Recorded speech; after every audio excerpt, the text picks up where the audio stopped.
From the Dorothy Chandler Pavilion in Los Angeles, California.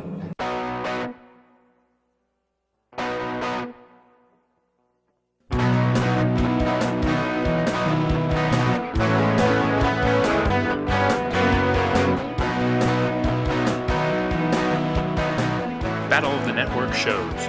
Join Rick Brooks and Mike Kogel as they explore the TV of the 70s and 80s through hand-picked episodes of their favorite and not-so-favorite series.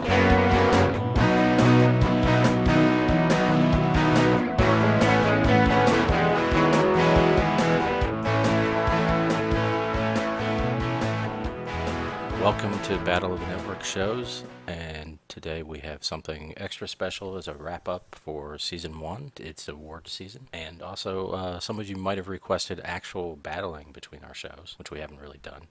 So we're going to offer up some awards to various performers and shows based on what we've talked about before. Yes, it's going to be our look back at Season 1 and a reward for everybody that we covered, and hopefully a reward for you, the listeners, as well.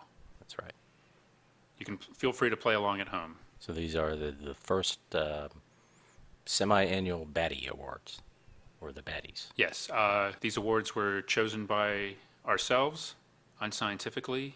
The nominees were chosen unscientifically.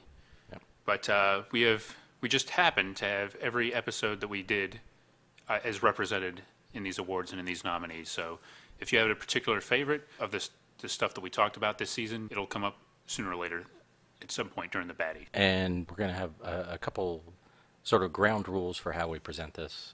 Each category, we're going to have a timer, 5 minutes, to discuss. Now, if we agree, then we'll just discuss why we agree, I think. Yes. If we disagree, we'll try to persuade each other. Yes, I should clarify. We came up with a list of nominees together, but we have not decided on the awards yet. No. And we have not pre-discussed this. If we can't come to an agreement, then we'll use a random number generator to decide for us. So if the number comes up even, it'll be Rick's choice. If it comes up odd, it'll be my choice. Wait a minute. How do we determine if it's even, it's my choice, and if it's odd, it's your choice? You want to flip a coin on that? Okay. I'll take heads, you take tails. How do we determine that? How about rock, paper, scissors? Well, we'll figure it out. Okay. I guess I'll go along with the random number thing. Yeah.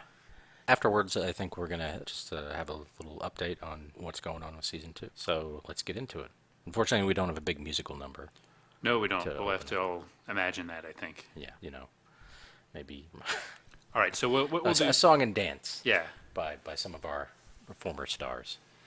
Yeah, we had plenty of them, too. A lot of, as we'll get to in some of our awards, but we don't have that to open the show. I'd say we just get right into the awards. Okay. I guess maybe we'll alternate rating them. Sure.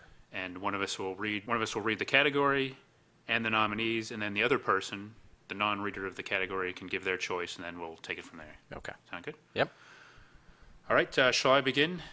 Go ahead. Shall we flip a coin to see? No, I'll just begin. Okay, the first baddie that we have to give away is for outstanding youth performance. And we define this as basically under 18 for the purpose of this.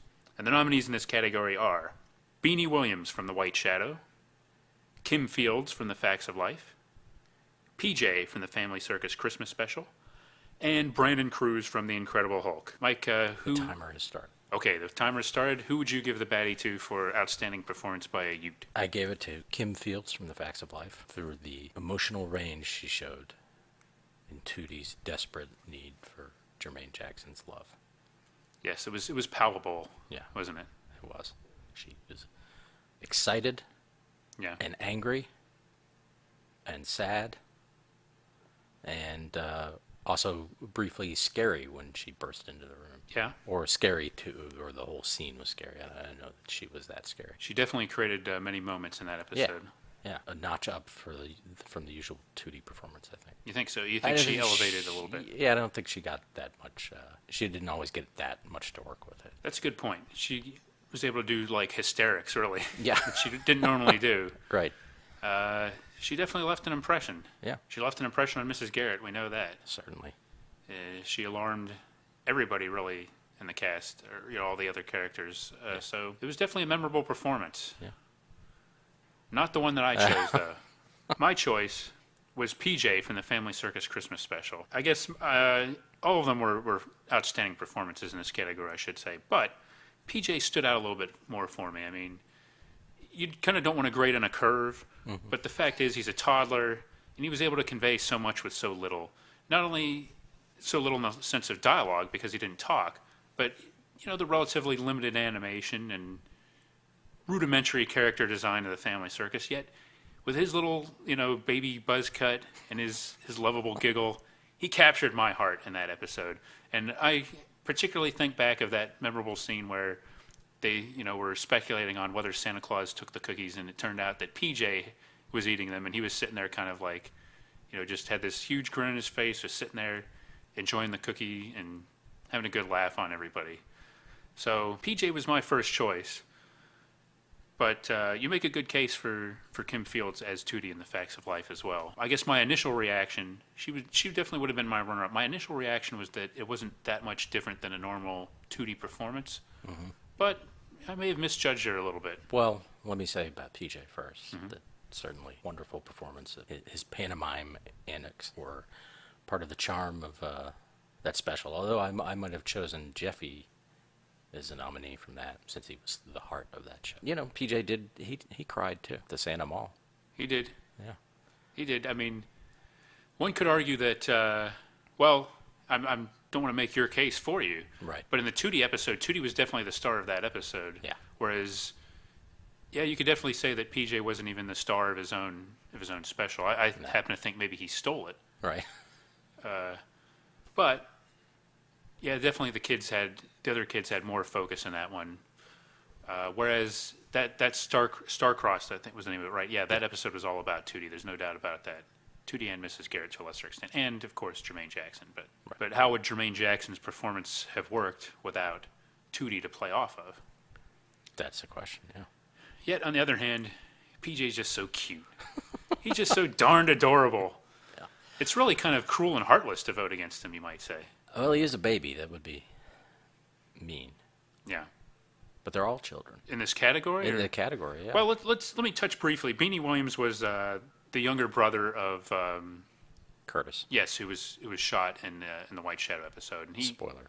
He gave a fine performance. Yeah. Brandon Cruz was the semi-annoying aviation expert, Right. who helped, kind of save the day in 747, the Incredible Hulk episode, and he gave a distinguished performance, acquitted himself well. Didn't stand out as much in this category. Beanie Williams, we were both very impressed with at the time, but looking back, Yeah. Just not enough to win this category. I agree. So I did want to say a few things about those other ones, but to me it's definitely between PJ and Tootie. Well, we've got to decide in 3 seconds. I'll go with you. You convinced me. Tootie. Hello. What the? What? Okay. Oh, geez, I said Tootie. Yeah. All right, Mike, you lay up. Come on, man. You don't have to keep It won't stop. It's like you're torturing me or something. Just for that, I'm going to vote for Brandon Cruz. Anything to make it stop. I can't. This timer's out of control. Done. I know Tootie was famous for having roller skates, but it sounds like she's got a pogo stick now in our studio. What's going on here? I apologize. The morning zoo crew didn't explain to me how to turn off the timer once it stops. Man, Weird. that was almost traumatic. But okay, we've restored order here. Yeah. Maybe the microphone didn't pick up any of that. Yeah, in which case the last 2 minutes would be really bizarre. Right. So we chose Tootie, Kim Fields. Yes, congratulations, Kim. Yeah. Yes. We'll be mailing you your Batty as soon as we have your address. Yes. Again, though, congratulations to all 4 of the nominees. You all did well. Yeah. And hopefully you all will have fine, distinguished careers as adults. Right. Okay. Moving on. The next category is Outstanding Theme Song. Now, I'm not going to read the list of nominees. I guess I could try to recite them, but essentially everything is in this category. Yeah, every series that we covered, Yeah. throughout the whole season 1 is eligible. So Right. With the exception of the Lowenbrow commercial, and there's a reason for that. Yeah, One, it's a commercial. We didn't consider commercials. Yeah. We considered like the series Right. theme songs, yes. Yeah. And you were not required to sing the nominees either, Mike. That's although good. you certainly may if you feel the urge. No, Okay. I don't. Start the timer. All right. Oh, so I'm up first. So Yeah. Okay. I think you should go first because I'm You're still a deciding? little undecided on this. Well, it came down to two choices for me, and boy, this is a difficult choice. This is, I think, maybe the hardest of all the categories. So many great shows, so many great theme songs, so many singable theme songs, so many unforgettable memories, so many tunes that made the soundtrack of our youth, Mike. But to me, it came down to two shows, and I'm just going to say what both of them are, and maybe one of them will be one of the ones you're thinking of: Chips and The White Shadow. Those are the exact two that I'm Okay. wrestling with. Here's my thinking, and here's what I've come up with. Both are very entertaining songs, and when you combine them with the opening sequence and the visuals, which I think you kind of have to, it makes a great package that is arguably the peak of each show. I mean, it's hard to top that once you get through that opening sequence. However, for me, I'm picking Chips. The reason being, White Shadow is kind of funky music, and I could actually see myself listening to a song like that outside of the TV show, whereas Chips, that kind of music, it's kind of more of a disco thing. I wouldn't necessarily be into it, but when you combine it with the visuals, with Ponch and John and the cycles, the whole, the editing and everything, it just makes a great package that I think the marriage of TV show to the music, I got to go with Chips in this category. I'm going to agree with you because, again, those were my two choices. A lot of the other shows are ones that have lyrics. I would say the other ones I considered beyond these two, Family Ties, certainly, and maybe even the Facts of Life is certainly memorable. People know that. People quote it. And the Muppet Show. See, this is a problem. I had this problem, this category I suggested, and I started listing some of the possibilities, and then every song came up. Yeah. The Muppet Show, G.I. Joe even. Right. These are all good theme songs, a thing that most TV shows don't have anymore, sadly. Although we get more TV. But, I would agree with Chips. I could, one instance in real life I could see listening to it is if you could time, like you were driving and you could time it perfectly to your drive, Oh, man. If only I could do that. Maybe, especially if you could time it perfectly, like getting on to the interstate. Yeah. If I could do that, I wouldn't be here right now. I'd be out driving on the interstate, listening to this song like on an endless loop. Yeah. Sadly, right now I forget who wrote that. Was it? I know Alan Silvestri. Silvestri? He did a lot of the incidental music, but I think someone else wrote the theme song. We've got a couple minutes, so I'm gonna use the magic of the internet to look that up. Yes. In the meantime, I'll talk. One we didn't mention was "Happy Days." Oh yeah. That's certainly a memorable theme song. To me, I would consider "Happy Days," "Facts of Life." I would consider those memorable ones, but not necessarily, really great, kind of theme songs. As much as I enjoyed them when I was younger. So. John Parker. John Parker. Yeah. Yes. Good old. Okay, yeah, I don't know. I'm sure he's a distinguished composer. Yeah. Hopefully he's very rich off royalties from this song alone. Yeah, and Alan Silvestri is now a big-time movie composer. Yes. Things like The Avengers. And, of course, the California Highway Patrol Orchestra, I believe, was who recorded this theme song, correct? Yeah, and that was all beautiful women in Chips outfits, right? Yes. Yeah. Yes. We didn't clarify if this is a songwriter's award or a performer's award. So I think maybe they can all share in this, right? Yeah, I think this. This seems more like it would be a composer award. Yeah. And then because who knows, many of the same musicians might have played on many of these songs. That's quite possible. The White Shadow song, of course, was written by Mike Post and Pete Carpenter. Yeah, and that's a great song. Yeah, it is, and they're the kings of '80s TV theme songs. Yeah. Instrumental ones. And what White Shadow is distinctive from the other Mike Post songs, though. Yeah. That's kind of in a different category. Some of the other stuff you can kind of tell, that's a Mike Post one, and this one, that's one of his more distinctive, sort of unique to the White Shadow ones. And hearing that definitely takes you right back. So, a worthy runner-up, no shame for White Shadow. Yeah, this is a good one. I'm glad we agreed on that one. Chips is definitely deserving. And Okay. Well, there we I figured out how to turn it off. go. Okay, well. Wow. Thanks for making that easy, Apple. Yeah. You've we can avoid those lengthy acceptance speeches that we had Right. after the first one, I guess now. Remember when timers were just a mechanical thing with a bell? You just turned it. And I do, yeah. Yeah. I almost wish we had one of those right now. I did. Okay, that was a good one. All right. I guess it's my turn now. It is. This is a unique category that we're calling Outstanding Non-Human Performance. And to be eligible for this award, you have to not be a human. And you have to be outstanding, of course. So, the nominees are the Death Probe from the $6 Million Man, also known as the Venus Probe, Granddad's Ghost from the Family Circus Christmas Special, Alf from Alf, and the Zucchini Brothers from the Muppet Show. So, of those four, who are you going with? I went with the Zucchini Brothers from the Muppet Show. I got the Interesting. most entertainment out of their cannonball antics. Yeah, they were Human quite an cannonball. act. Yeah. Now, I guess you could argue they're human Muppets, but they're still Muppets, so I'm on board with them. Yeah, I think they're totally legit in this category. Yeah, I think human Muppets, since human Muppets exist in the same world as humans, I consider them a different, That's good. like Bert and Ernie. Right. They're not exactly human. It's good that we're confirming the legitimacy of the nominees that we already decided. Right. Yeah. Just Well, for I the- had for that clarity. thought, when you Yeah. sent it. I'm like, but then I just enjoyed their performance so much, and I know we both did. We did, yeah. And when we discussed that episode of the Muppet Show, this, of course, the Steve Martin hosted episode, we definitely singled that act out as one of the highlights of the show. Yeah. So it's tough to argue with that one, but I think I'm going to, because I picked the Death Probe from the $6 Million Man. I may be idealizing the Death Probe. In reality, the Death Probe wasn't as great as it looked in theory. It was a little slow, it was a little clunky. It couldn't go in a straight line very well all the time.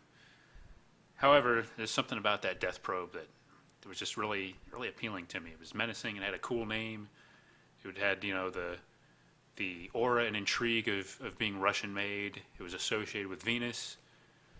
So, all in all, I thought it was a pretty worthy adversary for the $6 Million Man. And although it wasn't the fastest or the biggest thing, the performance, the direction of the episode did help conceal some of its flaws, and I think it wound up delivering a pretty good performance. So it's not really a vote against the Zucchini Brothers. Right. But the Zucchini Brothers were a relatively short segment, so Yeah. the Death Probe, however, carried a two-parter, although, granted, we did both agree that it probably should have been a one-parter. But, That's not the Death Probe's fault. True. I agree, yeah. He wasn't in every scene. It wasn't in every scene. No. And Yeah. but it did carry the ones that it was in pretty Yeah. well. I mean, it had a certain... Well, and it's a good example of the teamwork of filmmaking too. I mean, the Death Probe showed up and did its job, but also, the editing and certain camera angles and stuff helped it to do its job. right. And also, I think it's a good example of the way the audience, despite TV's reputation as being non-participatory, A passive medium. a passive medium, I think this is a case where you projected a lot of your. Once you knew you were supposed to be afraid of it, you projected that onto it, and since it's a, relatively simple looking object, and sort of a matte finish, Yeah. it was easy to project that onto. Yes, it was. Much like Charlie Brown is easy to project on, Yeah. because he's a simple drawing, fairly simple drawing, the Death Probe. I just kind of liked it because it made cool noises and looked cool, but you said it much better than I did. I think you And got me even more convinced now. I might have convinced myself too.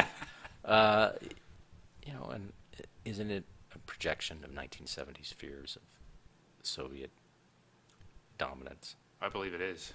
Yeah, I believe an unstoppable Soviet machine. Soviet, as Soviet. as Richard Anderson, as That's Oscar right. Goldman said in the episode. I must correct you there. Unrelenting, sticking to only its instructions. Yes, unyielding, Yeah. single-minded. Yeah.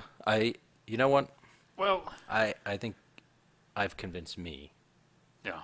that you're correct. Sorry, Zucchini Brothers. Well, I love you. Now, they here's were a great. question. Okay.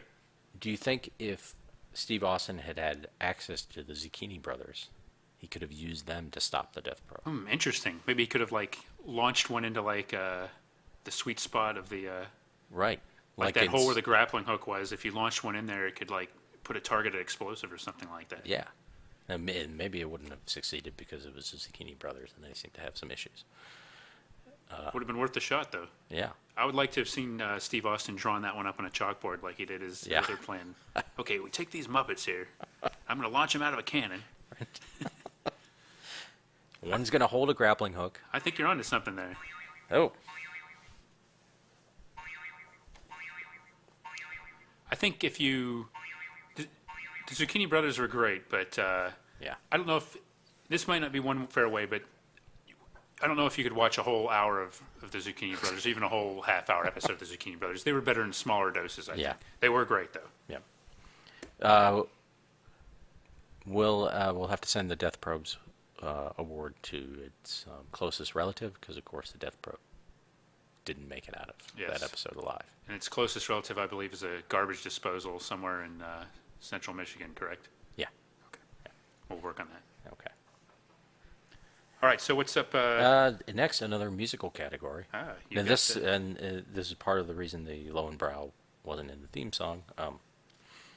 This is outstanding song, much like the Oscars trademark has Yes. can have categories for outstanding score, but also for original song. Now, some of these songs might have not been original to their productions, but so I'll read the nominees. Give In by Jimmy Chips. In America by the Cast, Happy Days. Seagram's Jingle by Bruce Willis. Let It Be Lowenbrow by Arthur Prysock. Man, how does one choose with four great songs like this? Yeah. I had to go a little bit process of elimination. As well good as Leif Garrett did in Chips, Give In, not that memorable. It was one of the less memorable things about that episode of Chips. So I rolled that out. Mm-hmm. In America by the Cast of Happy Days, well, that was one of the reasons I chose that episode, and it certainly was memorable. I can't pick his outstanding songs. That left it to me between the two booze tunes. Mm-hmm. I love Let It Be Lowenbrow by the velvet tones of Arthur Prysock. Not Lou Rawls, as we pointed out. Right. Arthur Prysock. That's a great song. Unfortunately, though, Mike, we only hear a little bit of it in the commercial. I got to go with the Seagram's Jingle by Bruce Willis. My man, he's who I'm going for. Who do you got? I went with the other booze tune. You went with Let It Be Lowenbrow? Yeah. One of the many memorable things of that 30 seconds. Yeah. Yeah. Well... Now maybe it's because I have heard the full version. Mm-hmm. Although sometimes that doesn't work. Like, recently I was reading the lyrics to the full version of the Cheers song, and it's like... Yeah, loses something. Yeah. They got the perfect part of it. Right.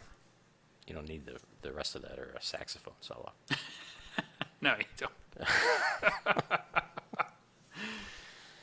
But the Lowenbrow, even in its in truncated form or in longer form, is a fine song. It certainly is. It's a fine song, well delivered too. Yeah, and sells that mood. But you've got a point about Bruno too. I mean, it's wet and it's dry. I mean, that's brilliant. Yeah. It's wet and it's dry. And of course, they came up with that song on the spot. Oh, of course. The commercial was supposed to be a totally different commercial. Yeah. And they just started jamming like that. Right. On the front porch. Right. Yeah. Yeah, and Bruno's carrying it and. Right. Seagram's. Because he's got that, that's classic Bruce Willis there. Yeah. Golden wine cooler. I might regret doing that, but I got to go all out to because, they're both great songs, but he's singing to a dog. He's singing to, his percussionist. Mm-hmm. It's wet and it's dry. That's good stuff, but I'm kind of starting to feel a little ashamed of myself for not picking Let It Be Lowenbrow, though, I got to admit, too. They're both great. It's great music. Both those songs, they made me happy. They made me feel cool. They made me want to drink. Mm-hmm. And what more can you ask for from a commercial jingle, really? Did you give any serious consideration to the other songs?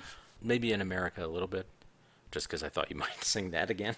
No, I'm done. Yeah. And Lord, no, here's a thing I'll one more thing I'll say in defense of the Lowenbrow song. The lyric, "Tonight is kind of special." Here's to good friends. Tonight is kind of special. Yeah. The specificity of that. Yeah. Even though it's a vague statement, it's more specific than "tonight is special." It's kind of special. It's really selling the idea Lowenbrow is better than your average beer, but it's not so high class that it would be necessarily for a special. And if I may, now that you mention it, that actually meshes perfectly with Dolan's somewhat rough bottle of Lowenbrow. Yeah. It's kind of like sort of specific and yet not specific at the same time, much like the song, the kind of bottle of Lowenbrow. The kind of it really does mesh well with Dolan's dialogue now that I think about it. And, and his dialogue indicates that, okay, Lowenbrow isn't fancy enough to come in a tap. Right. Granted, I know cheap beer comes in from a tap, too. Yeah. But, forget that part of it. But still, So it's not you wouldn't get it at your wedding necessarily. But Lowenbrow, having a good night with your buddies. Yeah. Well, the more that I think about it, what song, if I were to walk into a bar or a restaurant or a wedding or, any occasion, you name it, stamp collecting convention, whatever. Yeah. What song would I want to hear more? Would it be Seagram's Golden Wine Coolers or would it be Let It Be Lowenbrow? If we're talking about the recorded performance, Bruce Willis is unbeatable. But as the song itself, Let It Be Lowenbrow might be a better overall song now that I think about it for more occasions. I think I'm going to come around to your way of thinking. Okay. Okay, so we're agreed that we're going to give the Batty to Let It Be Lowenbrow? Yeah. Arthur Prysock? Right, and whoever actually wrote it. Yes. That I don't know. Wait a minute, I think I do remember who wrote Let It Be Lowenbrow. I think it was John Parker. No, maybe it wasn't John Parker. I'm sorry. I don't think it was John Parker. But whoever it was did a solid for all of America. So, all right, we ready to move on? Yep. Okay. Okay, we got the outstanding female performance. This is a big category. It was a little tough, right? We didn't have quite enough female presence. Yeah, and that's just the way it worked out. As we looked, a lot of our episodes, they were more male shows. I mean, these are shows from the 70s and 80s, so it's not a real big surprise. Mm-hmm. You didn't have as many strong female leads back then, and just kind of the stuff that we watched. But I think we still came up with 4 worthy nominees in this category. And here they are. Charlotte Rae from The Facts of Life. The Woman Accused of Being Amelia Earhart from In Search Of. The Baroness from G.I. Joe.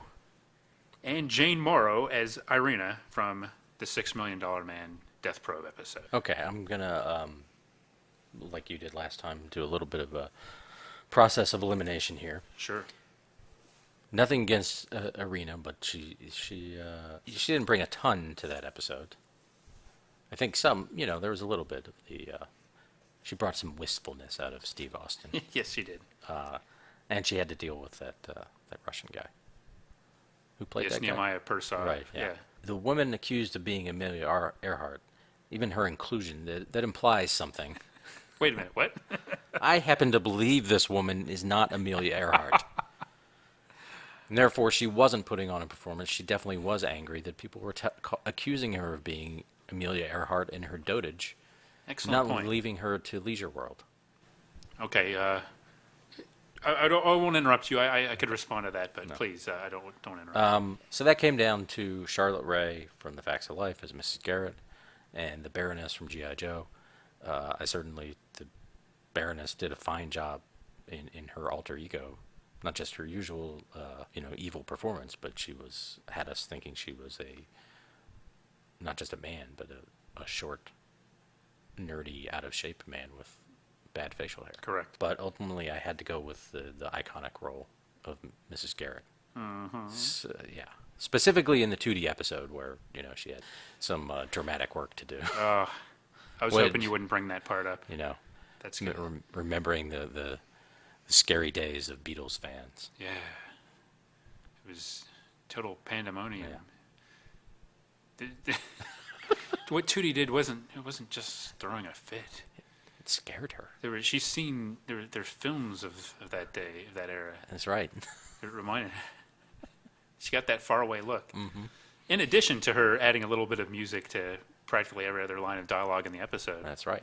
And she, did in the other episode, the Four Musketeers, she did some clever thinking there. Yes. Some, use some psychological tools on them.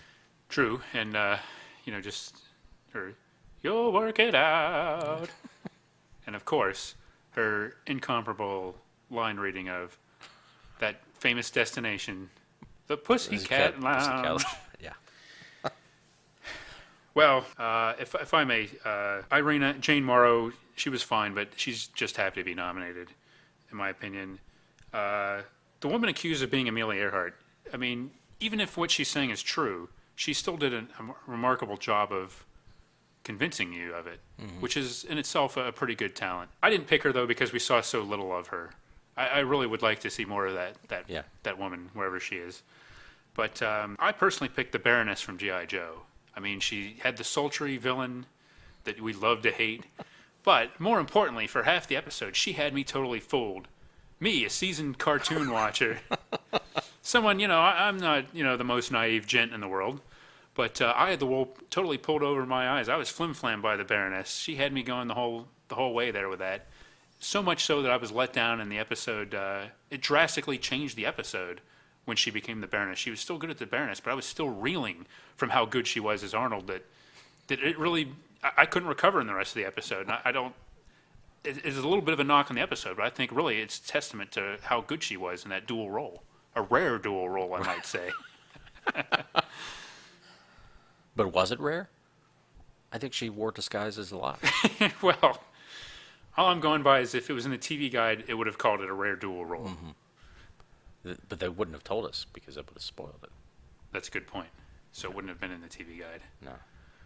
Well, I don't think that invalidates the performance. It invalidates my argument somewhat, though. It's clear that she did a lot of work to prepare for that role. Yeah, can you imagine? I mean, she got rid of her accent. She did. Let alone the costume work. Right. She probably did like some kind of internship as a production assistant and then worked her way up as, learning camera and audio basics in order to get that position. Yeah. With 20 questions. Well, right, actually, with the she advocacy just had to group. carry like a clipboard. Yeah. Yeah. But she had to learn how to be annoying. Yeah. Which probably she just, studied Cobra Commander for a while. That's possible. And she'd fit all her hair under that mask. Yeah. But in a way that when she pulled off the mask, it would flow out. Cascade dramatically. Right. That's no mean feat. It's a tough call. It is. I'm not sure that I have. I'm not sure that I can really yield on the Baroness yet. I'm not sure. Should we go to the random number? I think we should go to the random number. I think we both have excellent choices and made our cases. Let's go to the random number generator. This is how all the major awards should be determined. Anytime it's even close, like within 5-10%, they should do during the actual ceremony. They should have a random number generator, and have, James Franco or somebody at the podium trying to figure out how to do this. Think how the course of the Oscars, trademark, all rights reserved, would be had they done random number generators to do some of those close calls in the past, Mike. Yeah. Could be totally different. It could be. Maybe Marissa Tomei would have. Oh wait, she did win an Oscar. She did win an Oscar. Yeah. Or did she? Or did she? Well, she took home an Oscar. She took. Did she win it? We don't. Only Jack Palance knows for sure. Can you imagine Jack Palance doing a random number generator? Yeah. Between 1 and 10,000. Which is the note I've chosen. That's the range I've chosen. 1 in 10,000. 1 in 10,000. Okay, I think that should cover it. So even is you. Yes.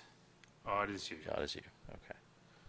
Folks, this is going to 359. 359, which is an odd number, meaning the Batty goes to Charlotte Rae. Well, congratulations. I mean, I certainly can't complain about that. You can't argue with a random number generator determining a major award. No, you can't. Yeah.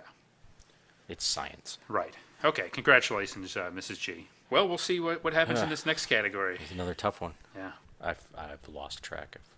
Oh, this is my turn. It's your turn, yes. Yeah. Okay. So this is going to be the outstanding male performance, and we have, of course, 4 nominees. Tom Hanks as Uncle Ned, Family Ties. Robert Pine as Dolan, Lowenbrow. Bill Bixby, The Incredible Hulk. Of course, as David Bruce Banner. True. Ken Howard as Coach Ken Reeves, The White Shadow. Okay. Those are 4 guys I'd love to sit down and have a Lowenbrow with. Yeah. Or vanilla extract, as the case may be. Right. Well, Bixby, love him, and Ken Howard as Coach Reeves in their respective series. But the episodes we covered, especially the White Shadow one, while Coach Reeves had, of course, his moments, they weren't necessarily, what you'd pick on your Emmy reel for those people. Bixby was always great in The Incredible Hulk, but he was overshadowed somewhat by the transformations, the setting of the episode. So for me, it was between Tom Hanks as Uncle Ned, one of my all-time most memorable guest performances growing up, and Robert Pine, one of the all-time best performances in any commercial as Dolan in the Lowenbrow ad. Both were worthy. I could see a case for either one, but ultimately I went with our boy Robert Pine as Dolan Lowenbrow, who did not just capture a role, he captured a way of life, a whole way of thinking. And frankly, I think Tom Hanks has enough awards, so I don't really feel the need to give him another one, although I would be entertained by his Batty speech probably. But I got to pick Robert Pine as Dolan. So I agree with you on Mr. Bixby and Mr. Howard. Although I have to say, I fought to get Ken Howard on that list. Yes, you did. Yes, you did. Basically, I said he should be on it. Yeah. Okay. Yeah. It was quite a talk about a battle. Ooh. Ooh. He didn't even have to unleash that pogo stick on me and No. batter me with it like he has been throughout the show. So And it came down. So yeah, it came down to Hanks and Pine, and I also went with Robert Pine. I mean, how much the amount of work he did in not even 30 seconds. He's not in the whole commercial. He's probably in 10 seconds of the commercial. right. And as I think we discussed later, he doesn't even have the line of the show or the commercial. It's the other guy, the Right, Jimmy that has- Valvano guy, that right. says, "Dolan, you're a genius." Yeah. Yet you still recognize Dolan as the leader of the group and the star of the commercial. Right. Yeah. It's amazing. I mean, we got 30 minutes of material out of it. Yeah. Can't complain about that. No. Yeah. Love Tom Hanks. He does have a lot of awards. Yeah. Certainly, if there had been a category for outstanding guest performance, I think he would have run away with it. True. But we didn't have that category. I think at first I was kind of thinking, well, maybe is Pine actually kind of a lot like Dolan, and maybe it's not. But then, no, forget about it. Yeah. And just the fact that he was so good as Gertrude in Chips proves that as cool as the Sarge is, he's not Dolan. No. This is a performance. It's lived in. It's organic. It's real. But yet it's just so much charisma in that one scene. It's amazing. Yeah. And one of our favorite things that we watched all season, and a lot of it was Definitely. because of Robert Pine. Yeah. This commercial is kind of running away with the awards. Yeah, That I mean, and family, that's or interesting, isn't it? that and the facts of life. Yeah, that I would not have predicted. Yeah.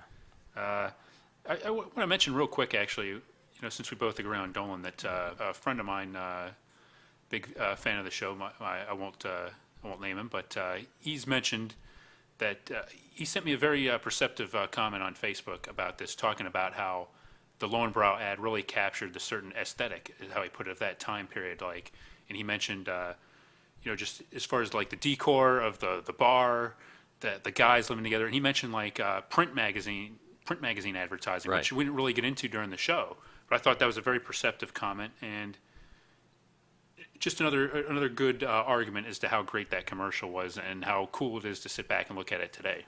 Yeah. Recently, it just popped up as a YouTube recommendation, and of course, I watched it. You watched it again, yeah.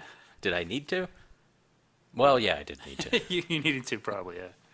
And it was great. Thank you, YouTube, for just throwing it up there for me. Yeah. I didn't have to go looking for it. Every now and then it comes through for us. Yep. And so Dolan, Robert Pine, really one of our heroes, I think. So I think the only thing that might cause a disagreement here is which one of us would actually get to hand the award to Robert Pine for this one. That might come to blows. We might have to work out something with it. Might have to get that random number generator out again Yeah. to avoid conflict there. But This was an easy one. Then again, he might be able to, if we were arguing about it in front of him, Yeah. I think he could use his wisdom from both playing a police sergeant and being Dolan to help us work it out. Yes. Well, I guess I'd be willing to take the risk then. But either way, Robert Pine, congratulations. Yeah. Well deserved. And congratulations for just being Robert Pine. Yeah, that's worthy in itself. Okay. We got a few seconds left here. Before the pogo stick comes on, Yeah. should we say something else about Tom Hanks? I mean, we praised him a lot during the episode. It's great. Yeah, He kind of ran away with that episode. he did. He's funny.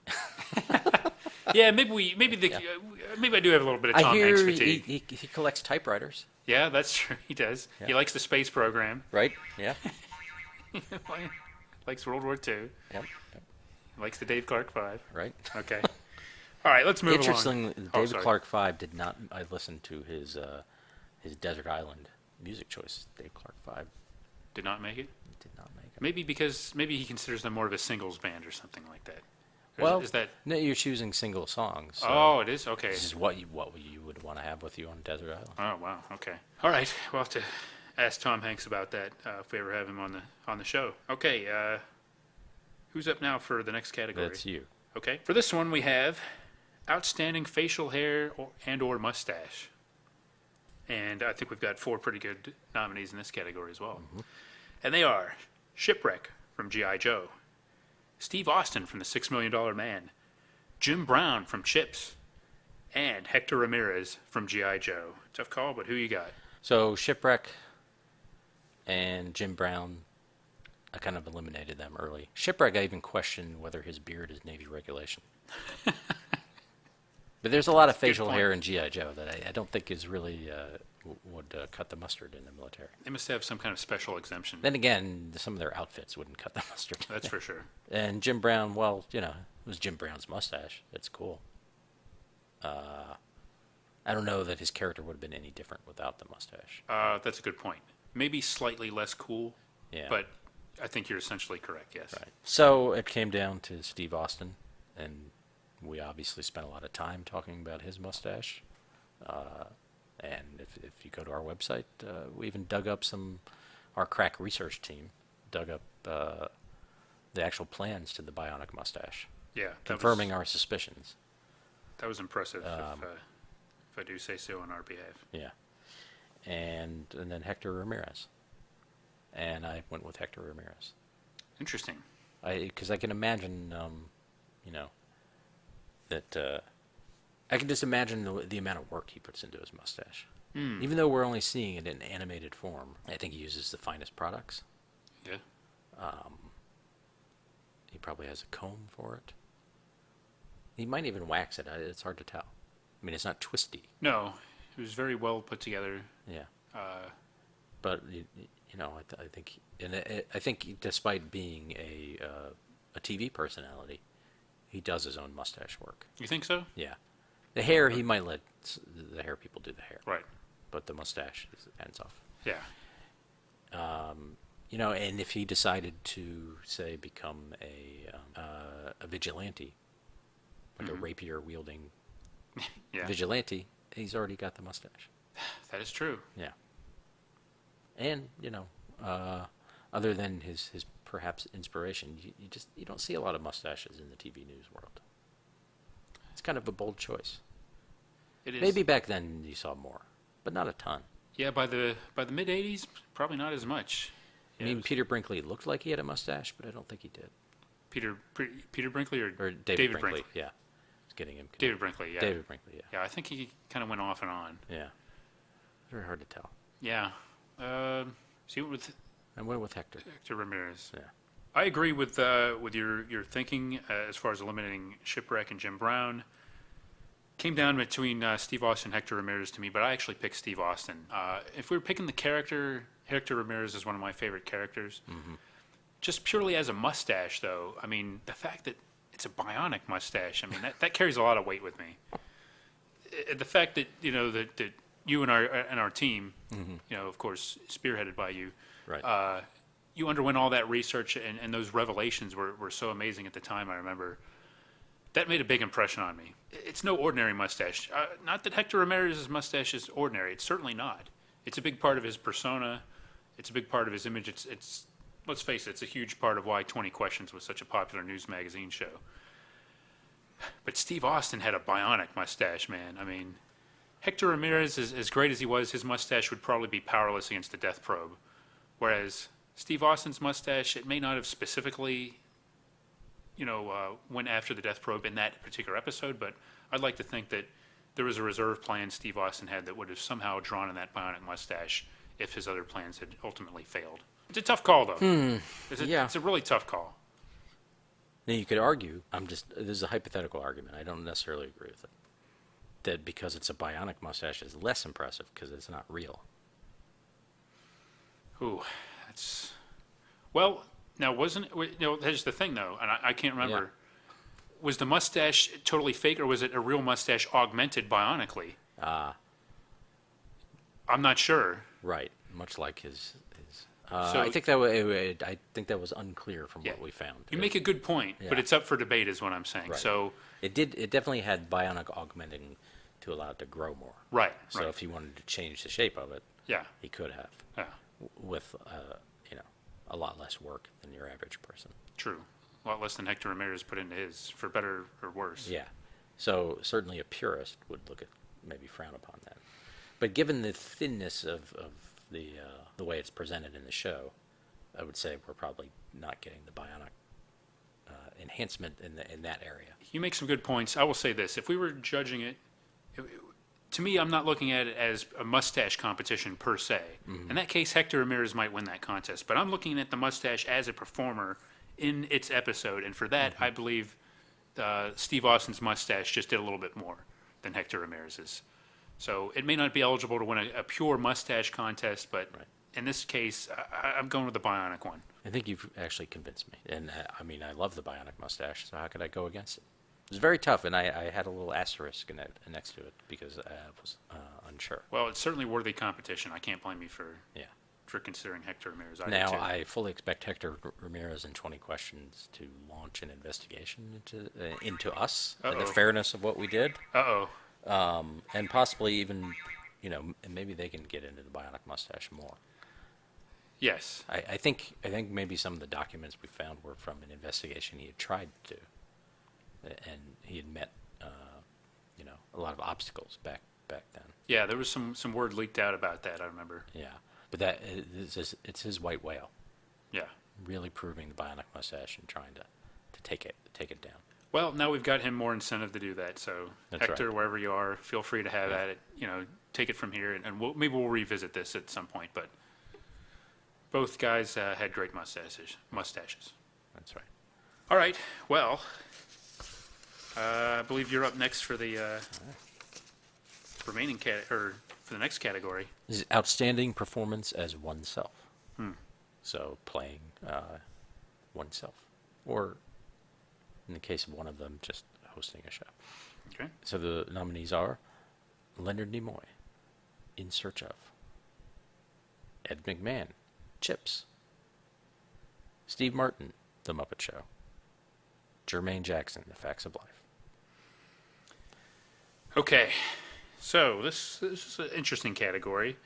I can't exactly remember the nomination committee's thinking in this, but Ed McMahon could easily have been nominated for Alf as well, because he was himself in that episode, of course, playing Ed McMahon as we more know him. But in this episode was maybe more just kind of Ed McMahon as Ed McMahon, the celebrity, the swaggering Ed McMahon, as we talked about. So it was a good performance, but a little too short, despite his getting that "Here's Johnny," and a little too short maybe to earn a Batty, in my opinion. Steve Martin in The Muppet Show, he was great in that. Love Steve Martin, but he's done better work elsewhere, so I didn't pick him either. Leonard Nimoy, always great in Search of, one of the main reasons to watch the show years later. And Jermaine Jackson, The Facts of Life. Interesting performance. We talked about this a little bit when we were talking about Kim Fields as Tootie. To me, the problem with Jermaine Jackson was he wasn't always convincing to me. As a matter of fact, there were several times in the episode I thought he was Tito, actually. I wasn't sure that it was Jermaine Jackson. Therefore, I picked Leonard Nimoy, host of In Search Of, and he is my pick for this baddie. Interesting. I'll just go ahead and tell you, I picked Ed McMahon. Okay. I think because, unlike his Alpha performance, he was really just doing his job. So True. There wasn't anything special there. Here he was letting us into the world of Ed McMahon off screen. What it's like to be Ed McMahon when you're not second banana. But when you get to be a big shot and be a jerk to a cop. He was brave enough way before Larry David to say, look, I'm a jerk in real life. You want to write me that way? Fine. In fact, I don't think they wrote it. I think, they just went out. The film crew went out and on a corner just waiting for a celebrity to come by, and it was Ed McMahon, and he just delivered that performance. Wow. And he's so used to cameras being around that he didn't even notice. That adds a whole new dimension to it. That's also, like, Steve Martin, I think, one of the reasons to eliminate him, because he was essentially doing his job. Mm-hmm. Jermaine Jackson, I'll give him credit, he wasn't singing. I mean, that's stepping out on a limb there. True. Or maybe just he knew that they weren't going to pay for the rights to the song. So. It could be, yeah. And Leonard Nimoy, wonderful, of course, in Search Of. And he is in the same way the Amelia Earhart woman is being herself. I think he's just being an honest version of himself. Right. The intellectually curious man of pseudoscience.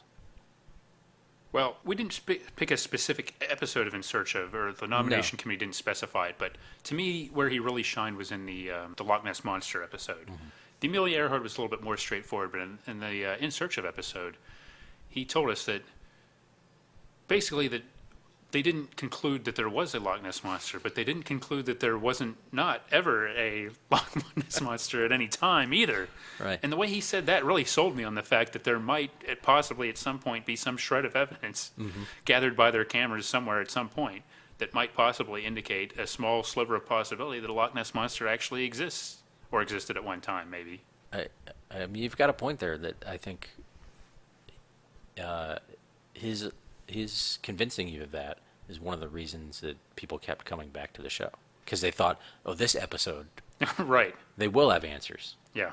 Because they've already said they possibly could at some point have answers about something, maybe. Perhaps, yes. And he said it. If Shatner said it, I don't think you would believe it. No, I wouldn't have bought it. No. DeForest Kelley, maybe. I don't know if he would have bought it. Perhaps, yeah. I got to say, though, you did a good job on Ed McMahon. I will agree with the one thing.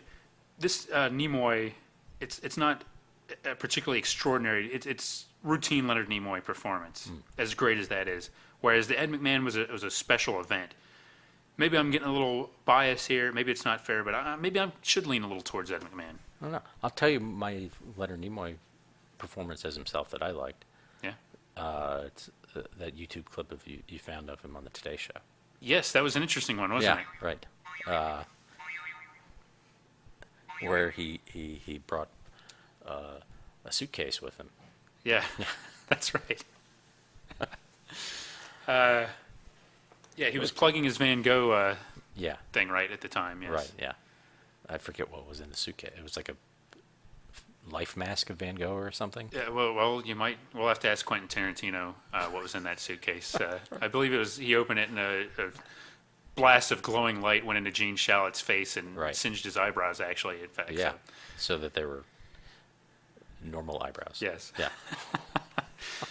So, boy, if we were including that, Leonard Nimoy is maybe the star, but by the strict maybe the strict parameters of the category, I could be persuaded into going with Ed McMahon. You are correct. Oh, that settles that. Let's give the patty to Ed McMahon. I can't go against that. Sorry, Leonard, but congratulations to Ed McMahon, who finally comes out on top for a change. Yeah. Okay, so only 2 categories left. We're ready to go on to. Let's see. This is mine. Right. Yeah. Outstanding individual TV episode. Yeah. Okay, so we did not consider the commercials for this. No. Correct. But we talked about like as far as what we covered, podcast by podcast, what was the single best episode that we talked about? Yeah, not the best episode of the podcast. Right, but- right. Not yeah. Well, that's got to be a multiple way tie, right? Yeah. Yeah.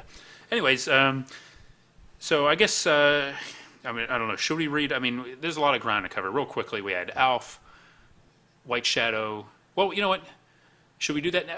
Actually, maybe we could do that now because it'll tie Yeah. into the. So we covered Alf, White Shadow, Incredible Hulk, Happy Days. Happy Days, G.I. Joe, G.I. Joe. Family Ties, Facts of Life. Facts of Life, In Search of, In Search of. Muppet Show, Muppet Show. $6 Million Man, $1 Million Man. Alf. You said Alf. Oh, Chips. yes.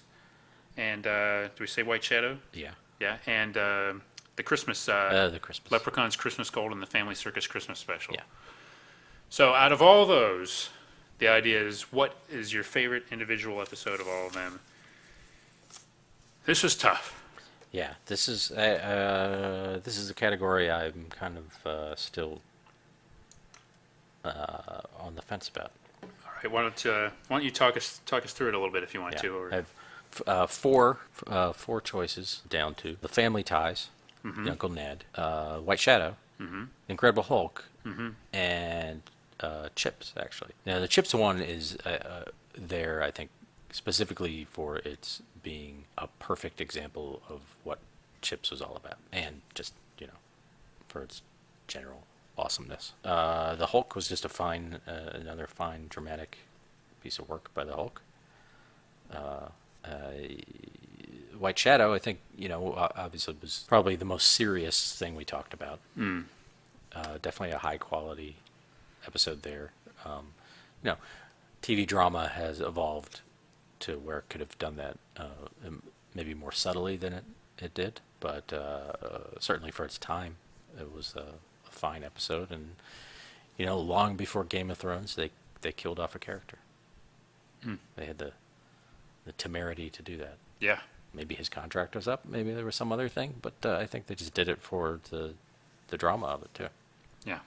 And then the Family Ties it's that episode. We love that episode, and of course Tom Hanks is great in it, and Michael J. Fox is great in it. It's not necessarily quintessential Family Ties, since the rest of the cast kind of gets shoved to the side a little bit. So that's where I'm at, and I'm probably leaning Family Ties or Chips though. Okay. I had narrowed my choices down to two, and they were Family Ties and Chips. Yeah. So I think we're pretty much on the same track here. You make excellent points about the White Shadow, and that was certainly a quality piece of entertainment. And the Incredible Hulk episode was a really good one too, and that was kind of at the beginning of our season one, so I definitely have a special fondness for that episode and everything associated with it. I think ultimately I'm picking. I've actually got a more clear winner than I think. The more I think about it, between Roller Disco and Say Uncle, which is the Family Ties episode. I'm going with Roller Disco as my pick, and I'll tell you why. It's not just what Chips is all about, but I think if we sat down and we were really to me, Roller Disco epitomizes what this podcast is kind of all about. Sort of celebrating the good, maybe the not so great, but the entertaining, the fun parts of like 1970s and 1980s TV. I mean, it doesn't get a lot more this era, 1970s and 80s, than Roller Disco. I think we kind of saw that title, wanted to talk about it, and the episode actually delivered. Maybe there was some padding in there too, but it was good padding in a way. I mean, it was a 2-part episode, but I enjoyed seeing 10 minutes of names being read by Grossi as they celebrities skated around a track. That was part of the appeal of the episode. It had special guest stars. It had Batty Award-winning Ed McMahon. It had Batty Award-winning nominee Jim Brown and his mustache, along with Fred Williamson. Batty Award-winning theme song. Batty Award nominee Leif Garrett for Give In by Jimmy. Bill Daly was in it too. Right. It had a little something for everybody, I think. So I did love the Family Ties episode, and that was one I remembered very, very much so from watching it the first time around. But Roller Disco is the one that holds up to me. If you ask me, like, which of these would you sit down and put in right now? Maybe not the whole thing, but definitely parts of Roller Disco are ones that I could definitely come back to. Although Family Ties has its merits too. So I agree with everything you said except for that last part about sitting down and watching it again. but I think I'm on board. Yeah. Yeah. I mean, it was a classic. I think it was a great summation almost of the whole Battle of the Network shows thing. So I think that's why I'd give it the Batty. Okay. I'm Yeah. good. Feel good about that one though. Congratulations, makers of chips. Yeah. Big winner. Yeah, Well, I believe that leaves us with our final Batty, Mike. it does. This is a big one. And I guess this is for you to present. Now we kind of We just listed everything. This is the overall series, outstanding overall series. Again, leaving out the commercials, even though there is a series of Low and Brow commercials and a series of Seagram's commercials. true. We did not include those for consideration for this. And particular frankly, Batty. the Seagram's commercial. You know what? I don't even know if that should have been in that song category. There was not a you know. There's some was not a- controversy here. It at was the Batties. wasn't it part of a featured presentation? That was a. I don't quite follow you. It was part of the extra material. It Oh, wasn't- true. Yeah, Well, that's true, but it was still part of our, yeah. podcast thing. I know.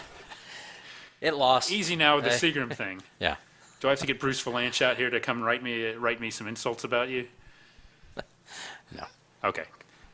So the Outstanding overall series. So in this case, I at least how I'm taking it is that we're kind of thinking about what we talked about, but also the overall life of that show beyond kind of the podcast. Yes. Yeah. Yes. True. There's different ways you can interpret this for sure. Yeah. So This was a tough call for me, but I kind of went with it with this is kind of the criteria I picked for this. Which show am I interested, like maybe partly as a result of doing this, which show do I want to see more episodes of? So, I mean, there's some of these I meant to watch more episodes of, some of them I haven't been. Life gets in the way, as we all know, especially when we're, right in the middle of producing a podcast, doing our real life jobs, everything else. I don't have as much time to watch all this stuff as I'd like. So it was a tough call for me. There were definitely, I really enjoyed revisiting In Search Of, and I, have been watching some more of those.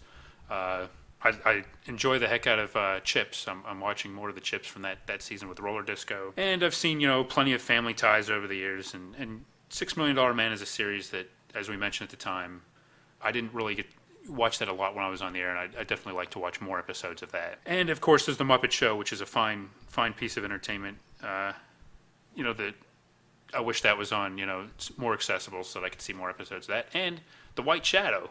I mean, a great, often forgotten show that I'm glad we put a little spotlight on that because I think that deserves, revisiting as well. Having said all that, the one show that I picked was The Incredible Hulk. I mean, 747 reminded me, this was really a pretty good show. It was quality entertainment. It was good when I was a kid. It's entertaining to watch now. Bill Bixby was great in it. It had the transformations. And to me, like, at the time, maybe I got a little impatient waiting for the Hulk, but now, I can appreciate the David Banner stuff and Bill Bixby as much that I think it's a solid show. And I came out of this thinking, I really need to watch more Incredible Hulk episodes. And I intend to do that any day now. But that's my pick for Outstanding TV Series, but it was a tough call for me. yeah, my initial pick was actually Family Ties. But obviously I was using a different criteria. Okay. My criteria is just kind of thinking about the show overall and the consistency of the show. And I think Family Ties is a show that stayed pretty true to itself and didn't, get... I forgot about the... What now? I forgot about Andy. Aha! I rest my case. Well, it had a pretty good run before Andy joined It the did, show, too. yeah. Andy had his charms, I guess. Lucky Charms, he ate that cereal while Alex was drinking his orange juice. Is that what you're talking about? Yeah. Okay, I'll buy that then. And that haircut. Yeah. Yeah. Now, the other shows I considered White Shadow. Mm-hmm. Definitely, again, a high-quality show. And, of course, part of the reason we talked about it was to bring more attention to it. A show that maybe people had never watched. And maybe they would watch it. It's hard to tell since that one's not getting downloaded as many as others.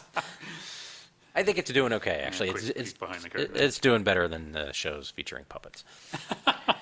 And The Incredible Hulk actually was on my list too. Okay, well that's good. That at least made your Again, finalists. I think pretty consistent show and enjoyable, and kind of stuck to what it did, but it had some ambition to it. As a comic book reader, I take a little bit of umbrage at the showrunner's apparent disdain for that.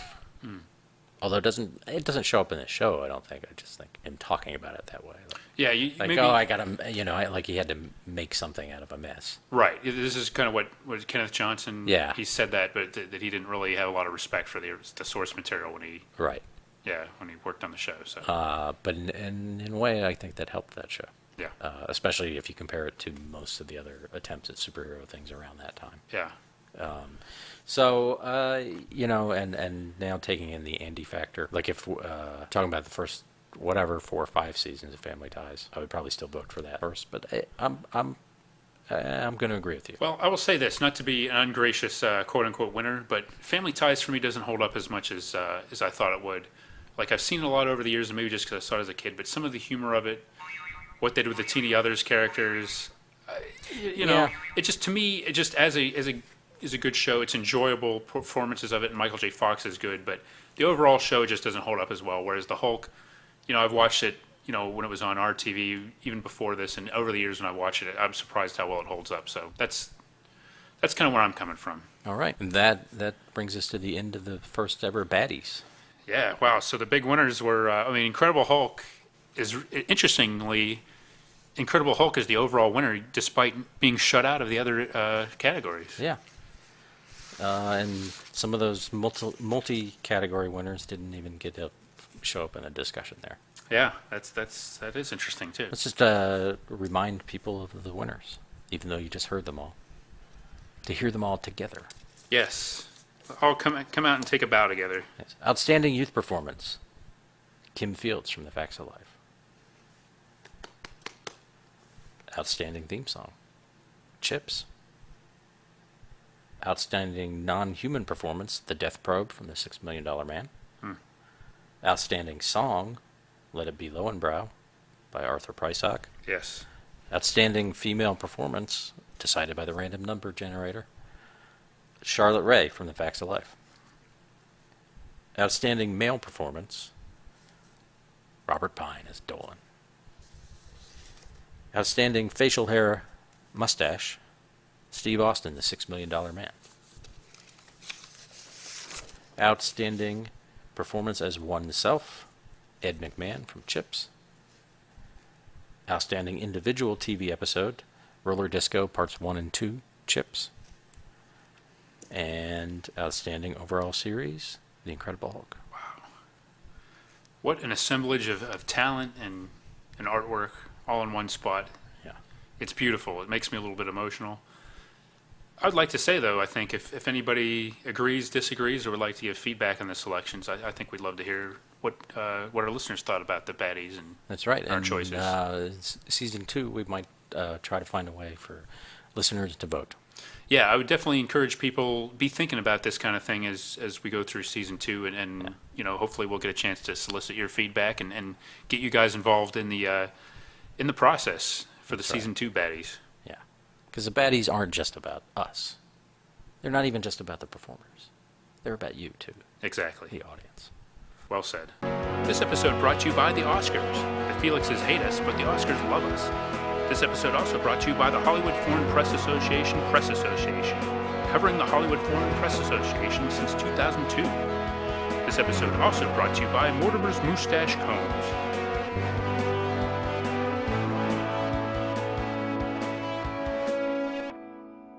Here's another interesting story that's in the news. So, before we leave, we want to tell you some news on the upcoming season and remind you about the other places you can find, bonus content for episodes. On our website, we have blog posts. We each write one pretty much for every episode, and we're trying to write some in between here, too. Sometimes they're in-depth. I wrote a giant piece, a list of favorite G.I. Joe toys, for instance, that went way too long. Hey, it was good. It's good stuff. And recently Rick's been doing some things like telling us about shows from the Battle of the Network shows era that are coming out on DVD or coming to TV pretty much the your digital sub-channels, like your MeTVs. We also have a YouTube channel we hope you subscribe to. And what happens on the YouTube channel? Well, each week we like to put together clips that may be of interest related to what we talked about on that week's show.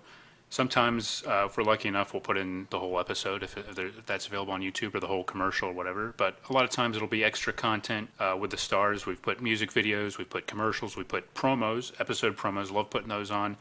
And things that we talk about maybe during the TV guide game or what we'd like to see, I'll throw that up there too. So any given week you can find all sorts of cool stuff.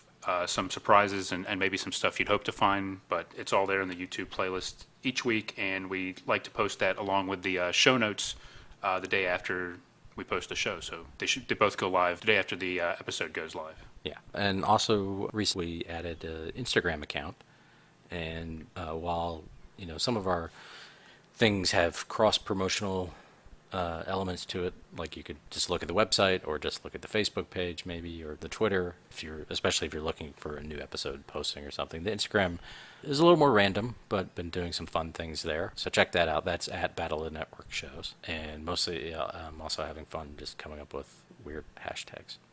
It's always seeing what catches, including we have a follower on Instagram who's a big Larry Wilcox fan, which is kind of cool. Great, yeah. Hopefully that follows. She posts a new picture of Larry Wilcox every Wednesday. Nice. Yeah. Hopefully we'll be thrilled that this show won a Batty. Yeah. Multiple Yeah. Batties. So yeah, I would definitely encourage everybody to be active, and as we grow the show in the second season, we're going to continue emphasizing these things and hopefully do, a little bit more even with some of the social media. We're going to keep putting content on the website. So just make sure you check our website out in between episodes, because we're trying to do, our main focus, of course, is the podcast, but we're trying to do that. And we'd like to build, more of a community feel around the show, and encourage all our listeners to get involved and help join in and kind of help us grow this. But more importantly, just continue the conversation going and give us some feedback, and we can interact and have fun and continue discussing a lot of these episodes after the show. And even some of the season 1 stuff, we can continue talking about that. One thing I've been trying to add to the blog is items that may be of interest about things that we covered in season 1. So just because we already talked about it in season 1, we're not totally closing the book on all that stuff. We can definitely revisit some of this in the future, even as we're mainly going to be focusing on, of course, the season 2 as it's going on this next season. But there's plenty to talk about. You're looking for one place to keep up with things very quickly, I think either the website or the Facebook page, like the Facebook page.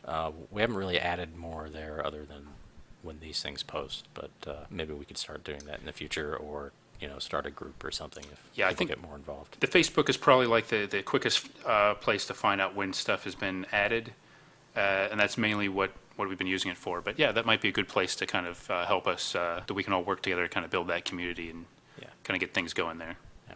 And as for season 2, we're literally about to start recording that. Like, I'm using literally in the literal sense. Yes, you are. And I think we've got a number of episodes already picked, or at least shows already picked out, but there's still room for listener requests. We have a couple, I think, slated, but I think we have room for a few more. So if you're interested in hearing us talk about something, we certainly want to hear what you have to say. Always great if you can give us the a specific episode too. But if it's just a show, we'll take that. Absolutely. And if it even if it possibly conflicts or is similar to something we've already got slated already in the can, that's fine. We plan to do this a long time, and maybe we can find some way to tie in. But we definitely want to hear from you, and we'd love to get some viewer suggestions, or listener suggestions, I should say. Yeah. And we're hoping to have season 2 start around the end of March, beginning of April. I'm not quite ready to give a definite date, but I would say in that time frame. Right. So that's when new episodes will come back. I think we're looking for that. But like we said, in the meantime, we'll continue working on the website. So there'll definitely be stuff for you to enjoy while we wait for new episodes. And maybe we can give some teases once we get a little closer. We'll kind of give you some clues maybe as to what might be coming up in season 2. And thanks for listening, everybody. Appreciate it. Join us next time for another exciting episode of Battle of the Network Shows. Learn more, leave feedback, and suggest future episodes at battleofthenetworkshows.com. Follow us on Twitter at BatNetShows, and like our Facebook page, facebook.com/Battle of the Network Shows.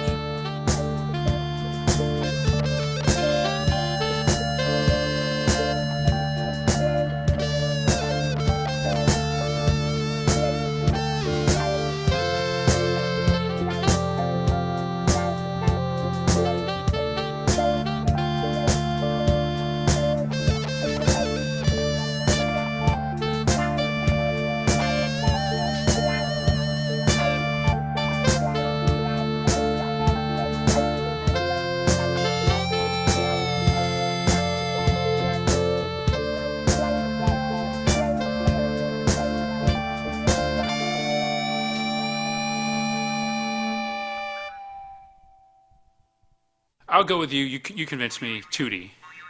Hello. What the? What? Okay. Oh, jeez, I said Tootie. Yeah. All right, Mike. You lay up. Come on, man. You don't have to keep It won't stop. It's like you're torturing me or something. Just for that, I'm going to vote for Brandon Cruz. Anything to make it stop.